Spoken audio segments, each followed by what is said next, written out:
President of the European Commission, Madam Kaja Kallas, on her first ever visit to Islamabad.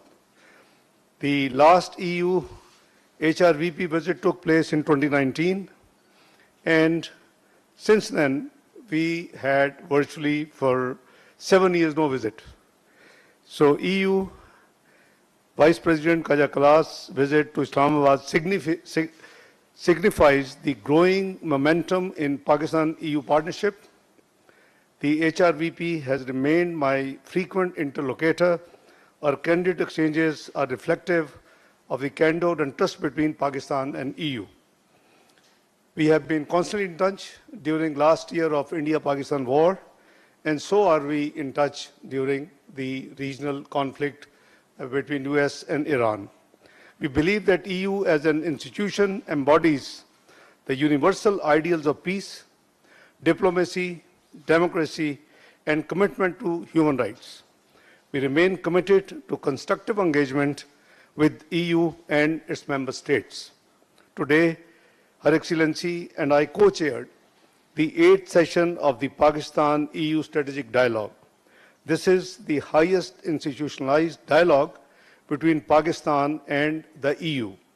May I also point out that we had last 7th review in November in Brussels, and perhaps the gap between two dialogues is probably in our history the minimum between any two states.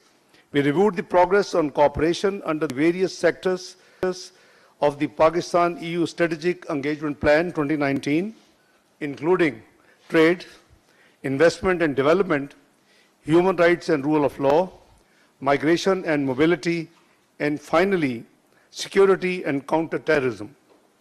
The EU is amongst Pakistan's major trade partners with a trade volume of around 12 billion euros. Pakistan-EU trade cooperation under GSP Plus framework is a win-win template.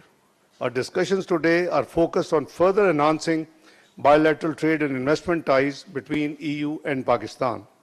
In this regard, both sides assessed the first ever Pakistan-EU Business Forum held in Islamabad in April this year as a welcome development. We look forward to making the forum a regular feature in our bilateral cooperation. We also held an in-depth exchange of views on regional and global issues, including the US-Iran conflict, security situation in South Asia, Afghanistan, Europe, and the Middle East.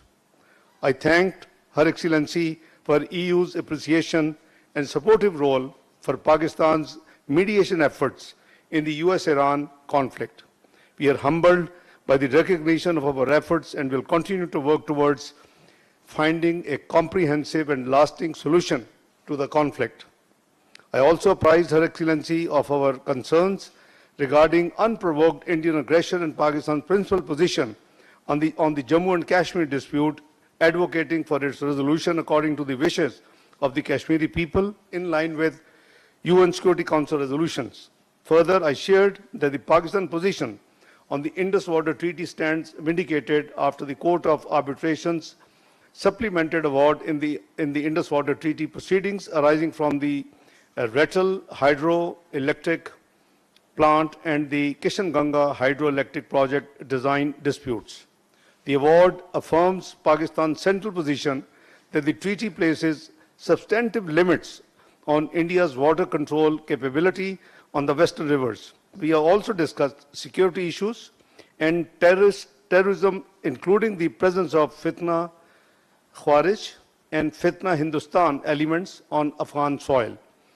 Their continued attacks against Pakistan remain our top concern. I emphasized the need for strengthening multilateralism and consistent adherence to the fundamental principles of the UN Charter and to address the existing and emerging international challenges in an effective and credible manner. Her Excellency Kaja Kallas' visit is a significant milestone in Pakistan-EU bilateral relations, and today we reaffirm our resolve to transform these relations into a comprehensive and mutually beneficial partnership. Her Excellency, let me reiterate that it is my great pleasure to welcome you here in Pakistan, and hope this is not going to be the first and the last visit, but it would be one of the many visits you will make to Pakistan. Thank you so much. Over to you. Thank you, Deputy Prime Minister Dar. Dear Ishaq, I'm really glad to be here in Islamabad today. Even if it is for a brief visit, it comes at an important moment. Since we last met in November, the world and this region have experienced profound changes. Pakistan is a major regional power and an important partner for the European Union. Today, in our strategic dialogue, we reaffirmed our shared commitment to strengthening EU-Pakistan ties even further. On trade in particular, there is already a strong momentum. The European Union remains by far Pakistan's largest export destination. It's actually larger than China and US combined. And Pakistan is the world's leading beneficiary of European Union trade preferences, the GSP+. But GSP Plus has clear conditions. Continued preferential access to the EU market depends on progress in implementing the international conventions underpinning the scheme. This includes good governance, environmental protection, and particularly labor and human rights. We look to Pakistan to demonstrate tangible progress on these issues. Beyond trade, we are deepening cooperation on a wide range of issues, including climate resilience, digital infrastructure, clean energy, migration, and mobility. People-to-people links are also an important part of our partnership. I'm also impressed that Pakistan tops the EU's global Erasmus Mundus scholarship rankings again, the 5th year in a row. The Deputy Prime Minister and I today exchanged views on pressing global developments, including in the Middle East. Pakistan has been the main mediator between the United States and Iran.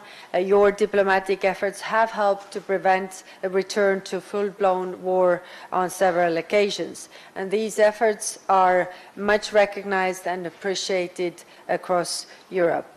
With your support, there is now a tenuous diplomatic opening to extend the ceasefire and reopen the Strait of Hormuz. Yet any temporary understanding between US and Iran must be followed by deeper talks about Tehran's nuclear stockpile and other critical issues. Lasting stability will require more encompassing solutions. The European Union is ready to contribute to a sustainable and peaceful solution. We bring economic leverage, hard-won nuclear expertise, long-standing relationships with partners across the Gulf, and direct engagement with Iran itself. I see a concrete role for the EU in helping to make any eventual agreement durable, whether through maritime operations, economic incentives that support long-term safety, or other issues. Here in the region, Pakistan has been locked in a conflict with Afghanistan. The fighting in recent weeks have had grave humanitarian consequences and also risks fueling further instability and radicalization. And this is why we have constantly called on both sides to exercise restraint and de-escalation.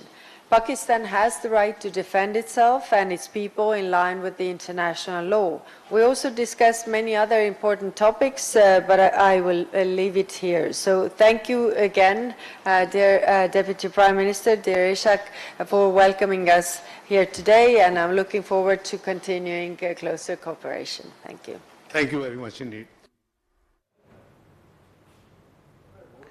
Islamabad में नायब वज़ीर-ए-आज़म मोहम्मद इशाक़ डार और यूरोपीय union के आला नुमाइंदा काया class की मुश्तरका न्यूज़ कॉन्फ्रेंस अहम गुफ्तगू की गई है। अहम न्यूज़ कॉन्फ्रेंस है जबकि EU और पाकिस्तान के दरमियान अवामी रवाबित को फ़रोग़ मिला है। काया कलास की जानिब से ये कहा गया, जो कि इंतहाई खुशाइन है। EU और पाकिस्तान के दरमियान अवामी रवाबित, पाकिस्तान और यूरोपीय यूनियन के दरमियान तिजारत के वसी मौक़े मौजूद हैं जिनका फ़ायदा उठाना है। यूरोपीय यूनियन और पाकिस्तान के दरमियान स्ट्रेटेजिक शराकत दारी के फ़रोग़ के लिए अहम संग मील पाकिस्तान से तलबा यूरोपीय यूनियन स्कॉलरशिप पर आते हैं। इसका اعتراف کیا گیا ہے جو کہ خوش آئین ہے۔ اسلام آباد میں نائب وزیر اعظم محمد اسحاق ڈار اور یورپی یونین کے اعلیٰ نمائندہ کی مشترکہ نیوز کانفرنس۔ افغانستان کے حوالے سے نائب وزیر اعظم سے بات چیت ہوئی ہے۔ افغانستان سے دہشت گردی کے خلاف پاکستان کو اپنے دفاع کا مکمل حق حاصل ہے۔ پاکستان نے امریکہ ایران تنازع میں ثالثی کے دوران اہم کردار ادا کیا۔